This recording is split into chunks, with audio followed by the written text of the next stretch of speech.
Bonsoir Stéphanie. Bonsoir Jean-François. Merci beaucoup d'avoir accepté l'invitation de venir sur les plateaux de Théovox Actualité. C'est la première de l'année, puis on est content de t'avoir comme invité. Stéphanie, tu as participé à un documentaire de 3 épisodes portant le nom de Jumeaux disparus. Oui. Documentaire diffusé sur les ondes de Canal D et traitant sur un réseau d'enlèvement de bébés naissants au Québec. Réseau pour lequel, malheureusement, plusieurs parents, dont les vôtres, ont été victimes d'enlèvement d'un de leurs enfants. Oui. On regarde un extrait, un teaser qui avait été fait par Canal D. On le regarde à l'instant, puis on commente, puis on poursuit l'entrevue après le teaser. Il m'a passé un rayon X, voir si mes bébés passaient. Parce que j'étais pas grande et grosse, moi, là, puis j'étais énorme. Puis j'ai demandé à un médecin que j'aimerais voir la radiographie. Il dit non, il dit tu la montreras jamais. Le travail se faisait, puis tout. Et puis, à 11h18, le soir, le premier bébé est sorti. L'infirmière, il me semble qu'elle avait enveloppé, puis elle l'a mis sur moi juste quelques secondes. J'ai juste eu le temps de lui donner un petit bec ça, dans le fond. Ils ont pris le bébé, ils ont dit on va aller le laver, on va aller le préparer, tout. Le bébé est parti.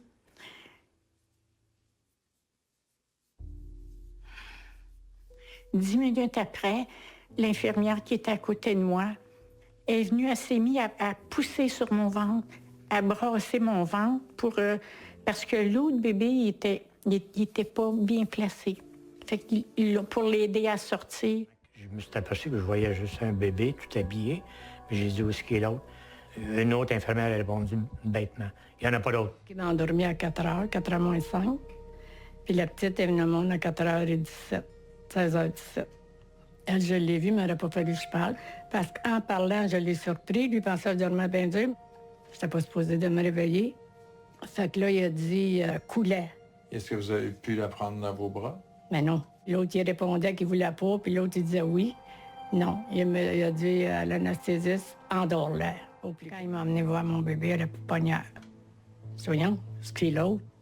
Le docteur dit, à fin de compte, il dit, il y en a juste un. Il y avait juste un enfant. Fait que, tu sais, va donc stimuler le médecin. Des médecins pouvaient, par exemple, ne pas déclarer une naissance. Alors, c'était facile pour des médecins de faire le placement des enfants dans des réseaux un peu louches. Il y a quand même eu certains scandales dans les hôpitaux par rapport à des pratiques qui n'avaient pas de bon sens. Là, on ne voulait pas, évidemment, dans l'hôpital concerné que ça se sache.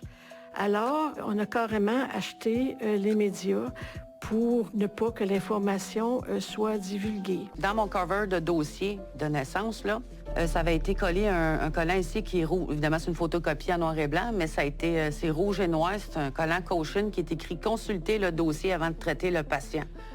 Là, c'est écrit « Double chart, number 485928 exists for this patient, has been deleted ». Master Index. Ils ont écrit la date, là, le 27 février 2009. Ça, c'était la journée que j'avais été consulter mon dossier à l'Hôpital général de Montréal. Ça a été posé après ma consultation. Fait que dans le fond, là, ce qu'il faut, là, pour résoudre toute cette énigme-là, il faut que ce dossier-là, Mother 485928, soit sorti des archives de l'Hôpital général de Montréal. Et la réponse se trouve là-dedans. Moi, ça fait 18 ans que je suis dans la recherche, bien, il n'y a rien qui a bougé. On est fatigué de tout ça. C'est tough, c'est de se battre, puis de se battre. Faut que le monde nous croie, là. On n'est pas ici pour dire des mensonges, là. On attend. On attend pour notre fils, tu sais. Nous autres, là. Ça fait plusieurs années qu'on attend. On fait plusieurs années. Surtout Ginette. On en parle souvent.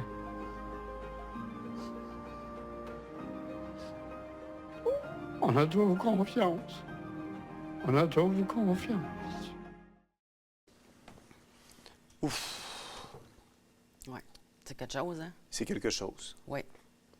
Il y a vraiment eu, à un certain moment donné, peut-être que ça existe encore aujourd'hui, il y en a qui disent que on a une chroniqueur qui vient régulièrement sur Théovox Actualité, qui fait mention peut-être que la DPJ serait un réseau, selon les dires qu'elle nous dit, un réseau d'enlèvement ou de trafic d'enfants. Peut-être le plus grand réseau d'enlèvement ou de trafic d'enfants au Québec.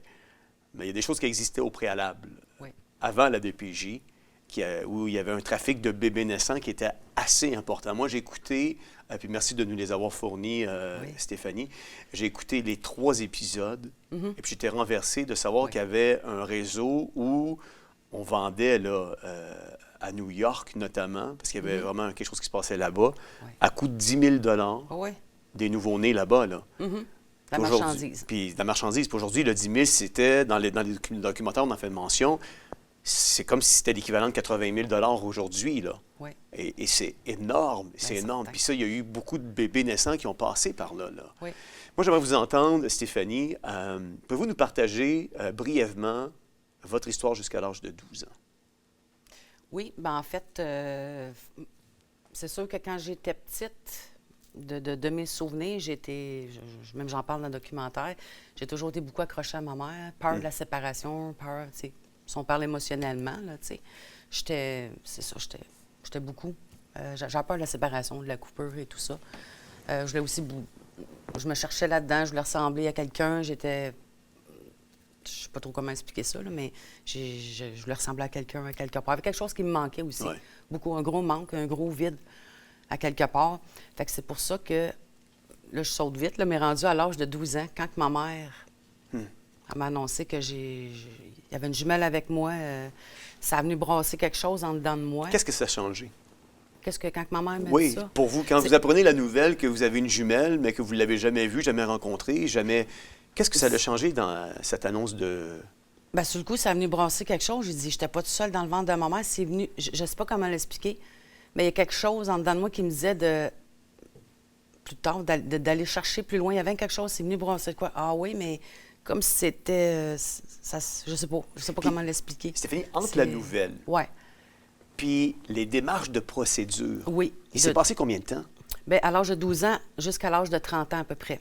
OK, mais moi, j'en parlais 18 ans. Oui, j'en parlais de temps en temps, tu sais, des gens que j'étais jumelle. Apparemment qu'elle ne s'est pas formée, puis c'était une molle. Mais moi, tout en jasant de ça... C'est quoi une molle? Une molle, en fin de compte, c'est comme une amas de chair, une tumeur, si on veut. Ça n'a pas de vie. C'est inerte. C'est inerte. Ça n'a pas de vie, ça n'a pas de battement de cœur. C'est comme une tumeur, si on veut, là, un amas de chair. Fait que là, à l'âge de 30 ans, j'apprends qu'on peut faire la demande de nos documents puis tout. Bien, j'ai dit, tiens, je vais faire venir mon dossier parce que je me demandais, tu sais, je savais pas encore c'était quoi une molle, mais tu sais, je voulais savoir ce qu'ils ont fait avec. Puis quand ma mère m'avait dit ça, à l'âge de 12 ans à peu près, j'ai dit, ont-tu fait des tests, des expériences? Parce que dans ma tête, une moelle, c'était comme un spécimen, pas une bébite, là, mais c'était... C'est quoi ça, tu sais?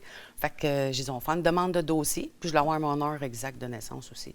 Fait que là, ça a commencé comme ça. Fait que ça, c'était en 2005, ma première demande. Motivé par quoi? Motivé par la curiosité de savoir qu'est-ce qu'ils ont fait avec cette moelle-là. Moi, ça me chicotait. On dirait que c'est comme si... Il y avait quelque chose en arrière de... Bien, je ne pouvais pas le savoir, mais sans je pour dire, autant penser qu'il y avait le trafic d'enfants à ce moment-là, là? Non, jamais, mais... Pas à ce moment-là, mais je sais pas, c'était en dedans de moi. Une petite voix qui disait qu'il fallait que j'aille creuser plus loin. Il y avait quelque chose, tu sais, c'était pas clair.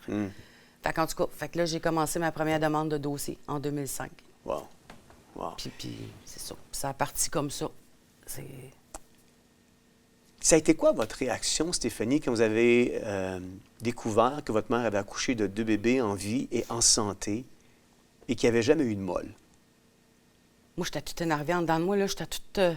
pas euphorique, mais c'était comme, aïe, c'est incroyable, mais à quelque part, c'était comme... j'étais toute énervée. C'était comme... c'est dur à dire. C'est dur de mettre des mots sur qu'est-ce que... Mais qu'est-ce que j'ai ressenti? Bien, c'est sûr que j'ai dit crime. J'ai dit, on s'est fait rouler, c'est sûr, à quelque part. Là, si on y va dans le sentiment jumeau, jumelle, j'étais toute énervée de savoir qu'elle est en vie, parce que dans les dossiers, quand on a fait venir ça, elle est vivante, puis tout ça, là, j'étais là, c'est pas croyable, c'est fou. Puis, tu sais, j'ai dit d'abord, j'ai bien fait de me fier à mon petit feeling en dedans d'aller pousser, tu sais, d'aller chercher vraiment. Puis plus ça allait, plus je voyais que, écoute, elle est vivante, elle est là. Puis... Mais il doit y avoir des sentiments partagés. Parce qu'en même temps, on est heureux de savoir qu'elle est vivante. Oui.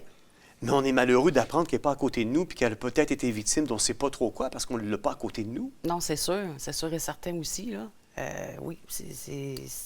Oui, c'est comme partagé, comme tu dis, à quelque part un peu. Mais moi, c'est drôle, je me suis pas trop demandé. Moi, pour moi, c'était comme, elle était peut-être j'ai pas pensé qu'elle serait en mauvaise main, mettons. Ouais. Non. Mais moi, c'était juste de la connaître puis de la voir. Moi, c'était ça. En tout cas, quand j'ai tout vu ça. Mais aussi le choc de savoir que mes parents sont fait rouler puis qu'on s'est fait rouler là-dedans. Est-ce qu'on perd confiance au système de santé à ce moment-là? Ben oui. Oh, oui, parlons-en. Système de santé et la police aussi, le SPVM, on rentre dans le sujet, là, puis ça, c'est... Moi, personnellement, j'avais confiance à la police au tout début, puis tout, mais avec qu'est-ce qu'on est rendu là? Comme j'ai tout le temps dit, il y en a des corrects, il y en a des pas corrects. Tu sais, mais j'ai plus confiance bien. Puis système de la justice, non. Système de la santé, là encore, tu as des bons médecins, tu as des pas bons médecins. Ouais. Mais dans notre cas, là, c'est pas mal...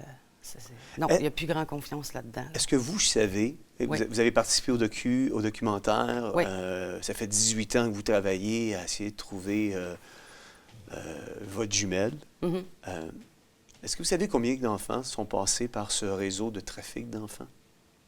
Je ne sais pas, mais d'après moi, il y en a plusieurs. Plusieurs. Parce que, justement, depuis, bien, il y a nous, puis il y a la famille Legault. Puis, justement, depuis la sortie du documentaire, j'ai reçu beaucoup de commentaires, mais en privé. Ouais. Il y a des familles, que ce soit des dames qui cherchent, qui étaient jumeaux, jumelles, puis qui ont dit à leur mère, un peu, tu sais, sensiblement comme Ginette ou comme ma mère, Ouais. soit qu'il est décédé finalement, ou ben donc, il n'y en a pas d'autre, ou il est décédé tant de jours après, ou tant d'heures, tu sais, mais qui n'ont jamais vu le corps. Puis ça a été vraiment étrange parce qu'ils étaient enceintes. Ouais. Enceintes de jumeaux, où on les endort à moitié pour les sonner un peu, on pogne la deuxième, puis en tout cas, j'ai reçu des cas. Wow. J'ai commencé à recevoir des cas des madames qui ont dit c'est troublant, puis en quelque part, on se dit crime, c'est tout ça qui est arrivé. Parce qu'ils ont toujours resté, eux, avec un doute. Ouais. Ben, tu t'en parles pas, tu peux pas passer pour un fou non plus, c'est moi qui se trompe ou. Fait qu'à un moment donné, quand ils ont vu le documentaire, ils ont dit Caroline, ça ressemble pas mal à notre histoire, notre dans les histoire. hôpitaux du Québec. Wow. Oui. Est-ce que ça vous est déjà arrivé de penser ce qui est arrivé à ma jumelle, ça aurait pu m'arriver à moi? Ça aurait pu être moi qui sois vendu. Oui, j'ai pensé. Mais je vous dirais plus dans les dernières années. Bien, dans les dernières années, là. Ouais. Ouais. Oui. On vit comment avec ce sentiment-là? C'est-à-dire que ça aurait pu être moi? C'est comme. Je me trouve chanceuse. Ouais. Vraiment chanceuse. Puis, chanceuse, comme je te dis, d'après moi, j'ai toujours pensé qu'elle était sûrement de bonne main pareil. Ouais. Elle est vivante et haut, puis tout. Mais non, je me compte chanceuse, à quelque part. Parce que. Il y a une dame qui m'avait déjà dit ça. Elle dit, tu sais, des fois, dans la vie, il n'y a rien qui arrive pour rien, mais mettons la jumelle, puis tout ça, est peut-être moins vice-versa. Mettons qu'elle apprend qu'elle était jumelle, elle n'aurait peut-être pas été aussi... Je dis pas ça comme ça, je la connais pas, mais elle n'aurait peut-être pas été aussi fonceuse que moi, déterminée à aller jusqu'au bout. Ouais. Moi, Vous avez cette drive-là. Oui, peut-être qu'elle ne l'aurait pas eu, fait que peut-être que ça ne serait jamais rendu jusqu'au bout quelque part. Moi, je suis tellement contente à date. Comme je disais, on dirait que c'était comme un mandat pour moi de la retrouver pour mes parents, quelque part. Pour moi avec, c'est sûr. En même temps, pour mes parents, c'est comme... c'est un devoir que j'ai. Après Je vois 18 pas bien. Mon père, il a fait son bout en masse, là. Ouais. Ma mère aussi, mais c'est gros, là. Fait que, Après tu sais, 18 ans, est-ce qu'on frappe le mur, on vit des périodes de découragement, on veut tout arrêter? Parce que vous êtes à temps plein là-dedans, là. À temps plein. Pour vrai, à temps plein, là. Ben, tu sais, c'est sûr que dans les 18 dernières années, je travaillais, mais à un moment donné, je n'étais plus capable de travailler. Ouais. Parce que je travaillais 2 emplois, puis après ça, je revenais le soir, je travaillais là-dessus, les fins de semaine. En tout cas, c'est fou, là. C'est ça. Fait que ça a été difficile. Oui, on frappe un mur à un moment donné. Mais à quelque part, moi, il y avait toujours cet espoir-là C'est l'espoir, dans le fond. Ouais. C'est pas grave, on se fait bloquer là parce qu'on s'en est fait fermer des portes C'est en fort, masse. l'espoir. Oui, mais l'espoir, moi, c'est l'étincelle en dedans. Je dis non, il y a quelque chose. Je me disais, il y a un bon samaritain ou une bonne samaritaine à quelque part, un jour, qui va nous aider en tout cas, à découvrir ou à faire sortir ça, surtout, là. Ouais. Oui. Stéphanie, pouvez-vous nous parler du processus de dépôt de plainte et de vos interactions avec la police de Montréal? Oui. Bien, c'est ça. Nous, on a déposé une plainte le 13 mars 2009 au SPVM, au poste 20 à Montréal. Puis la policière qui nous a accueillis, bien, a vu tout de suite dans les quelques pages qu'on y avait montrées, elle dit, bien oui, il y a des jumeaux là-dedans, puis tout. Fait qu'elle a dit, on va ouvrir une déposition. Fait que, puis là, c'était drôle, une petite anecdote, c'est comique, parce qu'elle dit, ça fait combien de temps que, tu sais, l'enfant a disparu, puis tout. Fait que là, ma mère a dit, faisait dans ce temps-là, peut-être 40 quelques années. Là, on a parti arrêter parce qu'il y a quand même, avant d'annoncer une disparition, on portait plainte, il faut qu'il y ait un délai de... Fait que là, je pense qu'on est pas mal dedans. Ça fait 40 ans, on a bien ri, mais en tout cas, au bout d'une quarantaine d'années. Fait qu'elle a pris la plainte. Fait que là, c'est ça. Elle remplit les papiers, tout ça. Puis dans mon dossier, on voit le matricule 28, parce qu'il y a eu un transfert, un transport ambulancier là, de l'hôpital général à l'hôpital de Montréal pour enfants. En tout cas, on y montre ça. Bien, le matricule 28 est allé pitonner en arrière dans le système, puis ça correspond à un de leurs policiers qui est retraité, qui a eu un transfert de bébé là. Fait que là, c'est ça. Fait que là, elle nous dit ça. Elle dit, si jamais on a besoin, on peut le retracer, tout ça. Fait qu'elle voyait qu'il y avait eu un switch à quelque part. Fait que là, tout est correct, elle nous donne les papiers, tout ça. Fait qu'elle dit, l'enquête va être remise à M. X, là, tu sais. Fait que c'est drôle parce que quand elle a vu ça, je ne vais pas faire rien de... En tout cas, quand elle a vu que ça a été remis à un tel, elle a fait un drôle d'air. J'ai dit probablement soit qu'ils ne s'entendent pas bien ou elle n'aime pas trop, tout ça. Aujourd'hui, je comprends peut-être La raison. la raison un peu pourquoi. Fait que, en tout cas, on part de là, le cœur heureux. On a dit première étape de fête. Elle a fait la déposition, tout ça. Fait que l'enquêteur, il vient chez nous, puis on lui montre le dossier avec sa collègue, puis on remplit les dépositions chacun des bords, tout ça. Fait qu'on a tout expliqué, puis il dit il semble que vous n'êtes pas les seuls là-dedans, puis que l'hôpital a quelque chose à cacher. Bon, oui, ça, il l'a dit, puis tout ça. Fait que là, après ça, il dit en tout cas, il dit on va aller chercher ce bébé-là, le bébé Doyle, parce qu'il y a le nom de Doyle dans mon dossier, puis il dit je vais y mettre tout mon cœur. Puis t'es vraiment motivé, puis tout ça. Fait que, tu sais, ça a été beaucoup d'émotions. Fait que quand il est parti, juste de dire ça, on va aller chercher le bébé Doyle, ça m'a vraiment... J'ai cherché ma jumelle, puis tout ça, puis l'enfant de mes parents, c'était comme... Parce qu'il le voyait à quelque part, là. Écoute, là. Fait que là, il part, puis il a commencé l'enquête. Puis au bout de quelques mois, je te dirais, quand il s'est présenté à l'hôpital pour aller chercher les dossiers et tout ça, c'est là qu'on s'est aperçu qu'il a commencé à... Désenchanté. Bien, il y avait quelque chose. Puis pourtant, même il avait fait vérifier, comme on en parle dans le documentaire, il a fait vérifier le dossier par une collègue coroner. Tu sais, pour voir qu'est-ce qu'il en pensait. Puis il en a parlé à des coéquipiers. Puis, tu sais, elle disait, crème avec les signes vitaux qui est dans le dossier, les battements de cœur, tout ça, tu sais, l'histoire de la mole, ça n'a pas de battement de cœur. En passant, on avait fait des recherches sur ça. Fait en tout cas, elle a bien vu qu'il y avait quelque chose là-dedans. Anguille sous roche. Anguille sous roche. Fait que là, à un moment donné, tout allait comme de bon train que oui, il y a 2 enfants là-dedans, puis tout. Fait que là, à un moment donné, c'est ça, ça commençait à virer de bord tranquillement. Fait que là, on se demandait un peu pourquoi, puis tout. Fait que moi, j'ai quand même continué les recherches, continué. Puis là, c'est ça, arrivé en 2010, presque un an jour pour jour, malgré le dossier qu'on avait, puis toutes les autres informations, j'ai emmené d'autres preuves, d'autres affaires. Il a décidé de classer, j'ai le sommaire d'enquête, mais il a classé l'enquête comme non fondée. Pas question de jumeaux, tout ça. Puis là, c'était comme, qu'est-ce qui se passe, puis tout. Comment on interprète un changement d'attitude aussi drastique de l'enquêteur puis la fermeture de l'enquête? Bien, moi, j'ai pensé, pour moi, il s'est fait breaker. Pour moi, il s'est fait breaker. Il y a quelque chose... je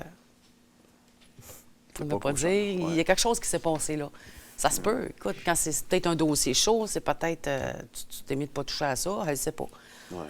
Parce que, écoute, avec ce qu'on avait, puis, regarde, les années ont passé... Puis on ramenait de l'information, Puis je dis, voyons donc, ça se peut pas, à quelque part, là. Fait que moi, j'ai continué l'enquête, tout ça. Ouais. Puis dans le documentaire, on parle du bébé Doyle, là, tu sais. Puis pourtant, tu sais, je l'ai retrouvé à quelque part, là. Bien, il reste juste ADN à passer avec elle, mais je veux dire, je l'ai retrouvé, j'emmène tout ça. Mes parents, ils étaient allés en 2012 rencontrer l'enquêteur. Puis justement, il a expliqué pourquoi que, tu sais, il laissait ça aussi fermé, puis tout, là, avec son compte-rendu qu'il y a eu, là, comme vous avez rencontré... rencontré, là. Vous avez rencontré bébé Doyle. Moi, Qui est que bébé aujourd'hui? Oui, c'est ça. Je sais pas pourquoi le bébé Doyle. Dans ma tête, il reste encore bébé, le bébé Doyle. Bien, moi, je ne l'ai pas rencontré en personne. Okay. Mais je l'ai contacté par... En premier, j'ai téléphoné son père, sa mère. J'ai discuté un peu de ça. Puis après ça, elle, je l'ai contactée par Facebook. Depuis 2011. Pas longtemps, là, je suis en contact avec elle. Puis tranquillement, j'ai expliqué un petit peu. Elle dit, oui, mes parents m'ont parlé de toi, puis tout ça. Fait que... Je commence à discuter avec elle. Qu'est-ce que l'âge puis tout coordonne? Tout, elle est venue au monde à l'hôpital général de Montréal le 28 août 74. Ouais. Puis ma mère, elle a accouché le 29 août 74 à l'hôpital général de Montréal. Puis dans mon dossier de naissance, ça marque, c'est comme si ce serait moi qui serais venue au monde le 28 août 74. Mais c'est parce que, tu sais, il y a eu des... Si on fait un switch... Attends, je recommence. Parce que, écoute, c'est non, il n'y a pas de problème. OK. Ma mère, elle accouche le 29 août 74. Oui.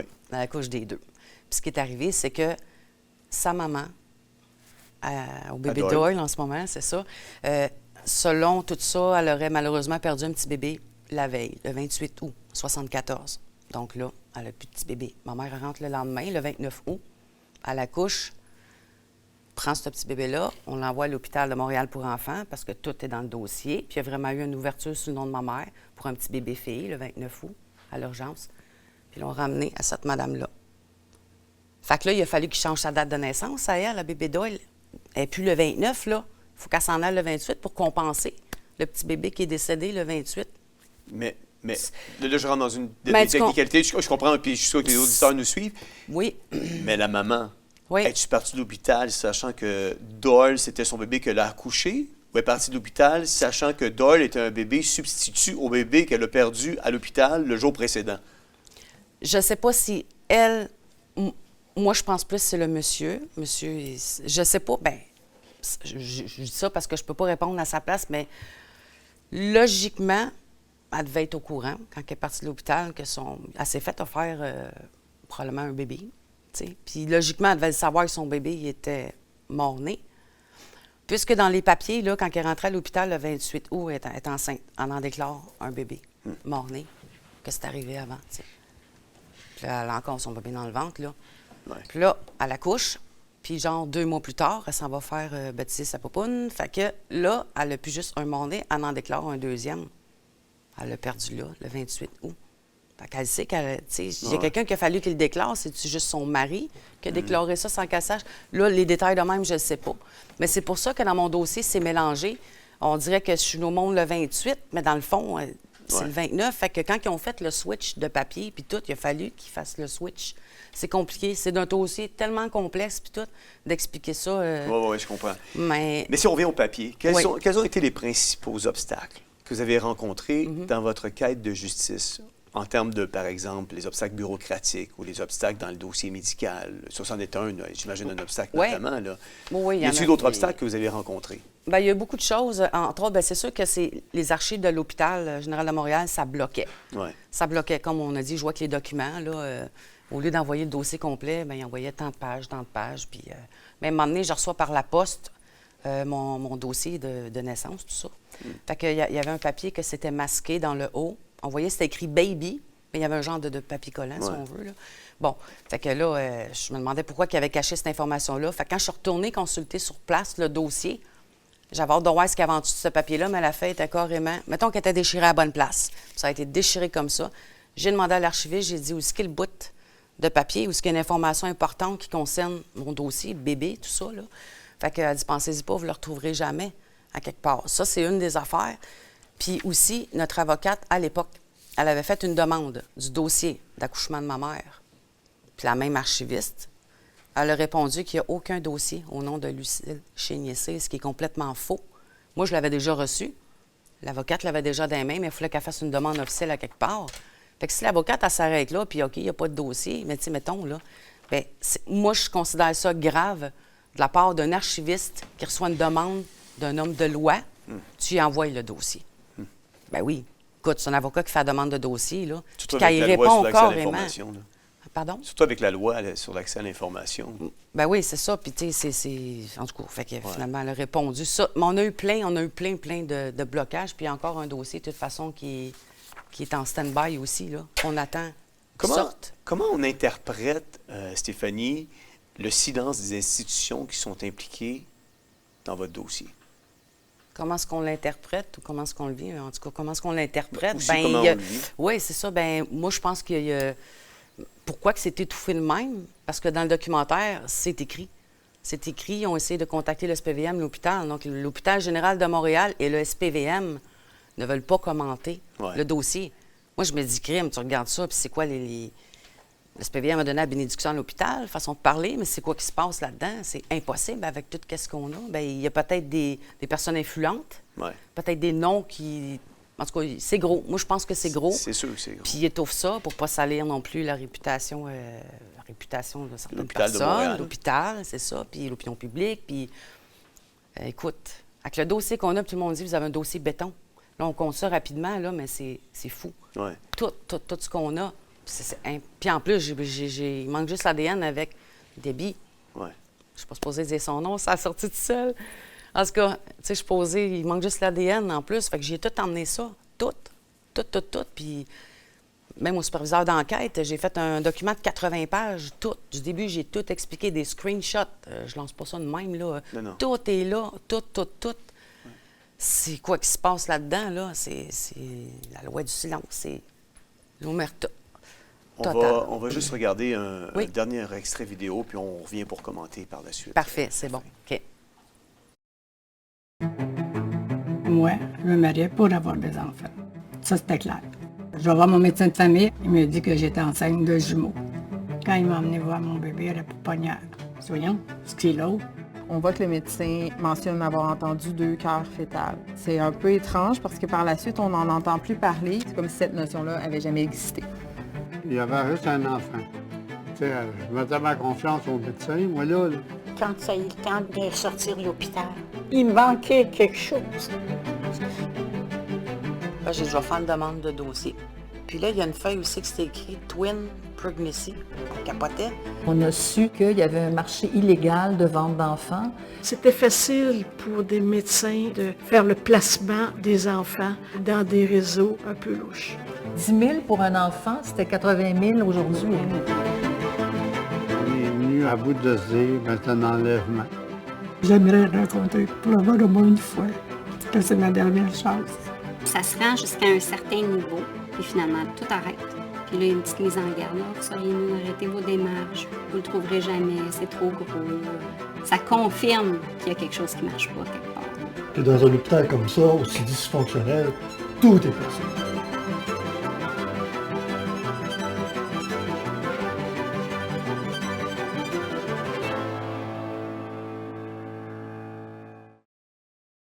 Stéphanie, c'est sûr qu'un dossier comme ça, on vient le teaser, ce qui a servi de teaser pour l'émission qui roule présentement à Canal D. C'est sûr qu'un dossier comme ça engendre un paquet d'émotions. Ça, c'est certain. Oui, on vous a vu d'entrée de jeu avant l'entrevue, là, pleurer. Ça fait 18 ans que vous avez frappé des murs et tout ça. Comment on gère les émotions liées à cette longue quête de justice? C'est dur à gérer. Comment on gère ça? Êtes-vous croyante? Est-ce que vous vous rattachez à Dieu pour vous donner la force de moi, continuer? c'est plus l'univers que d'autres choses. Hein. C'est plus l'univers. En tout cas, il y a une force à quelque part qui nous aide, c'est sûr, là-dedans. Là. Ouais. Mais moi encore, je te dis, moi, c'était plus l'espoir. L'espoir, la petite étincelle d'espoir. Moi, c'est le sentiment de justice. Il faut qu'il y ait justice là-dedans. Puis c'est l'instinct de survie, peut-être, c'est tout ça. Ouais. C'est l'adrénaline, mais surtout l'espoir. Il y a beaucoup de choses qui sont rattachées à des déplacements par rapport aux enfants. Comme quoi, par exemple? Tu expliques un petit peu plus ta question? Mais c'est parce que vous me disiez pendant le teaser qu'il y a beaucoup de choses qui ont pris place là, dans les déplacements entre enfants et tout ça. Oui, fait que je vais juste revenir là-dessus. Oui, c'est ça. Je parlais du transfert. Oui. Parce que c'est ça. Effectivement, il y a vraiment eu...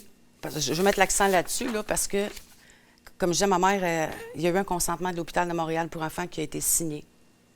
Ma mère, elle a accouché à l'Hôpital général de Montréal. Il y a le transport ambulancier qui est écrit par l'avocate. L'avocate, elle a contacté la policière qui a pris notre plainte. Puis elle a dit oui, il y a vraiment eu, ça correspond à nos policiers. Puis aussi, il y a eu Urgence Santé qui a regardé, ils ont dit oui, c'est vraiment un transport ambulancier. J'ai téléphoné à l'Hôpital de Montréal pour enfants à 2 reprises, à peut-être 1 an ou 2 d'intervalle, en donnant mon numéro de dossier là-bas, parce que j'aurais été hospitalisée en 75, là, quand j'étais plus petite. Il y avait déjà un dossier d'ouvert.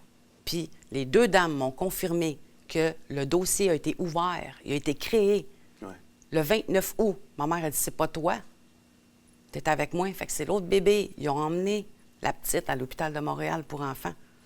C'est prouvé, là, je veux dire, eux autres, ils le voient dans le système quand ils regardent par 2 personnes différentes. Fait qu'il y a eu un switch, il y a eu un transfert à l'Hôpital de Montréal pour enfants. Avec Doyle ou le bébé Doyle, vous attendez vraiment la finalisation de pouvoir avoir des tests d'ADN. Oui. Si elle accepte, puis les tests d'ADN démontrent vraiment que c'est votre sœur, j'imagine que ça va être un soulagement pour vos parents, un soulagement pour vous. Oui. Ça va être quoi les prochaines étapes par la suite? Bien, moi, j'aimerais ça l'avoir. J'aimerais ça la... Mais est-ce qu'il y a une injonction? Levez-moi ça, moi, c'est sûr oui, que mais oui. C'est clair qu'il y a cet aspect-là, mais est-ce qu'il y a une injonction contre l'Hôpital de Montréal que vous allez entamer par la suite? Légal, paperasse, oui. là, légale, c'est sûr. Ouais. Ben oui, c'est sûr et certain. Hôpital, SPVM. C'est garanti. Laissez-moi vous le dire. Tous les dommages, j'en parle, j'en trempe tant de moi, tous les dommages, l'attente, tout ce qu'on s'est démené là-dedans, là. Puis surtout, si jamais c'est elle, la jumelle, lui, là, l'enquêteur, là, il a toutes ces informations-là, puis je l'ai envoyé par courrier recommandé. Les parents l'ont rencontré pour la dernière rencontre en 2012. J'ai envoyé par courrier recommandé les photos, toutes les informations qu'il venait de voir, et puis tout, là, pour être sûr que si un jour, je me disais, si un jour c'est elle, il ne pourra pas dire qu'il n'était pas au courant, qu'il n'aurait pas... Il a peut-être fait des petites démarches parce qu'il avait téléphoné. Non, c'est vraiment ma fille, parfait, bonjour madame. Puis, tu sais, that's it, là. Puis aussi, quand j'avais ramené de la nouvelle preuve en 2021, après 9 ans de temps, là, j'ai envoyé encore lettre recommandée à l'enquêteur. Puis j'ai demandé, vu que ça fait 9 ans qu'on ne s'est pas parlé, puis tout ça, est-ce qu'on peut se faire une petite rencontre sur... Vu qu'on ne conduit pas trop à Montréal, on n'aime pas non plus, puis tout ça, se faire une petite rencontre sur Zoom, puis à plusieurs reprises. Tu sais, j'écrivais, on peut-tu se rencontrer ou se parler? C'était trop important ce que j'avais à y dire, pareil, de la nouvelle preuve. Il n'a jamais voulu faire face, même pas au téléphone. Lui, c'était en arrière de son clavier. Puis en fin de compte, la preuve où ça s'est promené à un moment donné, le superviseur des enquêtes ne trouvait plus la preuve que j'ai envoyée. Parce que normalement, quand les autres reçoivent ça, nouvelle preuve, ils la regardent, mais il faut qu'ils numérisent dans le système, puis tout ça. Puis à ce jour, n'a jamais été numérisé depuis ce temps-là. Non, il y a vraiment, en tout cas, je compte ça vite, mais j'en ai tellement dit, puis tout. Fait que je me dis, puis là, j'avais parlé avec le superviseur des enquêtes. La dernière fois, c'est ça, ça fait 1 an et demi, en avril 2022. Puis il était censé me donner un retour là-dessus. J'ai jamais eu de retour. Fait que là, quand la série documentaire était pour commencer, le 11 janvier, j'ai dit, moi, j'ai envoyé un courriel. Moi, là, j'ai tellement besoin de, sortir ça puis de dire, regarde, tu vas être au courant. Je sais qu'ils sont au courant. Ils n'ont pas voulu commenter le dossier. Mais j'ai envoyé par un courriel puis dire que, regarde, le documentaire, il passe le 11. Écoutez ça. Puis après ça, vous viendrez me dire qu'il n'y a pas de jumeaux dans ce dossier-là. Puis j'ai dit, il y a un nouveau document que j'ai emmené, quand vous allez écouter la vidéo, puis tout, et vous voulez l'avoir. Moi, j'ai même pas répondu. J'ai envoyé ça, prends ça, mon gars. Écoute l'émission, là, écoute ça, puis on verra si on se reparlera après. Puis là, il se demandait c'est quoi le document, puis tout, mais un autre document qui vient prouver que le placenta de ma mère, c'est un placenta de jumeaux, comparé à un autre qui était jumelle, mais qu'elle est décédée, puis tout ça. Puis aussi, j'ai envoyé, parce qu'il y avait eu il y a une chose, si j'ai le temps, là, OK. Quand j'avais envoyé l'information, puis tout, j'avais reçu une lettre d'un commandant X du poste de police, nous mentionnant que finalement, il ne rouvre pas l'enquête, puis tout. Fait que j'ai dit, OK, il ne rouvre pas l'enquête, là. Mon père l'a appelé, elle a ce message, on n'a pas de retour. Moi, j'ai rappelé, finalement, j'ai parlé avec. Puis j'ai parlé quasiment un bon 3 quarts d'heure avec. Mais je dis, pourquoi vous mentionnez ça, que vous ne rouvrez pas l'enquête? En discutant avec, il dit, Madame Cyr, il dit, je le vois bien, il dit qu'il y a eu 2 enfants. De ce que vous me dites. Il dit, écoutez, il dit, moi, mes enquêteurs, là, il dit, je me fie à ce qu'ils m'emmènent. Fait que l'enquêteur et le superviseur des enquêtes sont arrivés devant le commandant. Ils ont dit qu'ils ont vérifié les faits, ce qui est faux, puisque le dossier est encore en stand-by. Ils n'ont jamais sorti le dossier qui est en stand-by.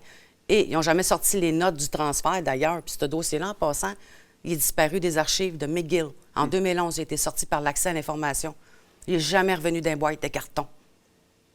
Parce qu'on a parlé en cours, il y a des notes de ce transfert-là. Toutes les preuves sont là qu'il y a eu un transfert. Disparu. Disparu pour vrai. Wow. Fait que là, au bout de ma conversation, le commandant, ben, il dit, écoutez, il dit, c'est ça, moi, je me fie à ce que mes enquêteurs m'emmènent, puis tout. Fait que, puis je le comprends, il ne peut pas vérifier chaque chose. Fait que lui, il a signé la lettre, comme de quoi il se fiait à ce que les autres disaient. Fait que, par après, j'ai reparlé avec le superviseur des enquêtes. Parce que le commandant, il dit, je vais mettre l'accent à l'enquêteur qu'il sorte ce dossier-là. Puis là, il l'a même pris en note, puis tout.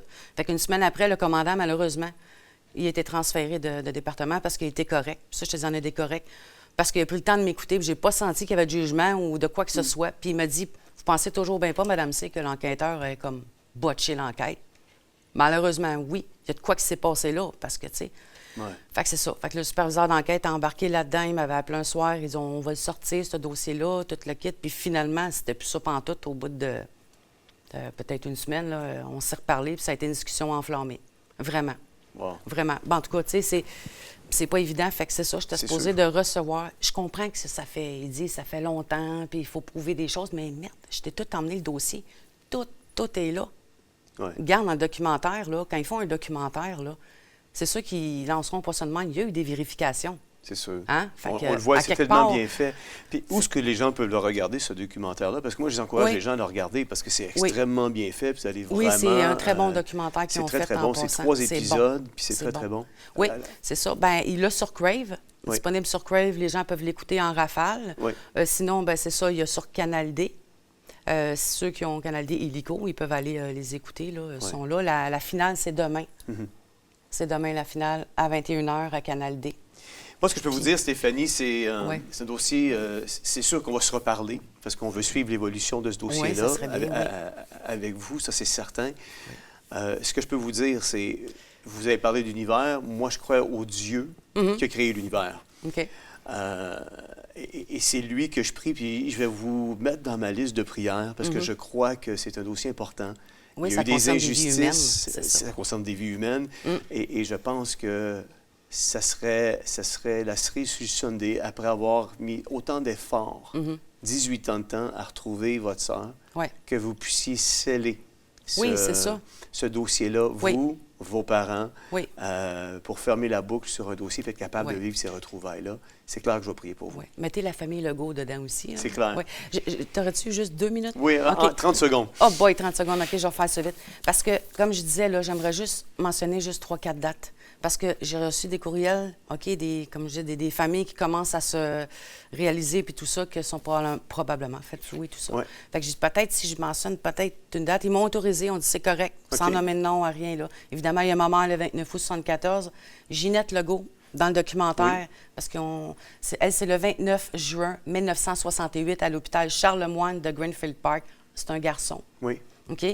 Puis il y a une dame, elle, c'est le 11 septembre 1954. C'est un garçon aussi, à l'hôpital de la Miséricorde. Puis il y en a un autre aussi, le 23 mai 1974. Elle, c'est une jumelle. C'est une fille à l'hôpital Brome-Missisquoi de Cowansville. Wow. Et puis, une dernière. Elle, ça n'a pas rapport avec un trafic. Mais je veux juste... Dans le fond, on peut faire une bonne action dans la vie, là. C'est une de mes meilleures amies qui cherche sa sœur. En tout cas, j'aimerais ça, là, juste vite le dire. C'est Linda Louise Côté qui est née le 27 juillet 1961 à l'hôpital Saint-Jean-de-Dieu à Québec. C'est quand même, écoute, on parle des vies puis tout, puis ça fait longtemps qu'elle la cherche, là. Fait que si jamais les gens se reconnaissent ou qui pensent n'importe quoi, ils peuvent me contacter sur ma page Facebook. J'ai fait une page à cet effet, là, ça s'appelle La famille Cyr, face à la loi du silence. Faites-moi une demande, je vais vous accepter parce que c'est une page privée. Vous pouvez me contacter en privé, puis si vous correspondez à ça, moi, je peux vous mettre en contact avec les personnes. Oui. Ben Puis Claire Lamarche, ça devrait revenir, cette émission-là. Oui, bien, ça l'aiderait beaucoup. Ça l'aiderait beaucoup, moi. Tout à fait. J'aurais eu plein d'autres choses à dire. Bien, on Vraiment, fera une prise 2 dans les prochaines semaines Oui. dans laquelle on pourra aller davantage Oui. puis creuser peut-être le dossier ensemble. Ah, ça serait bien, ça serait très bien. Mais merci beaucoup de m'avoir invité. Merci d'avoir été Merci avec nous, beaucoup. Stéphanie, c'est vraiment OK. apprécié.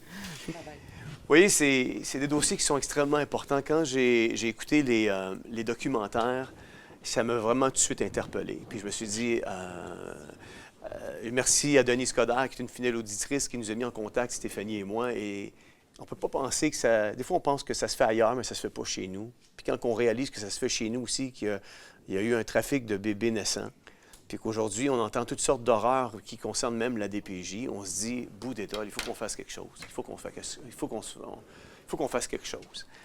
Et ma prière, c'est que ces familles-là qui cherchent un enfant puissent le retrouver le plus rapidement possible et être capables de réconcilier. Parce que vous voyez, la famille, c'est une institution qui a été donnée par Dieu. Puis on devrait tout faire pour protéger, puis travailler de concert pour tisser ces liens-là, puis travailler à la protéger, cette famille-là.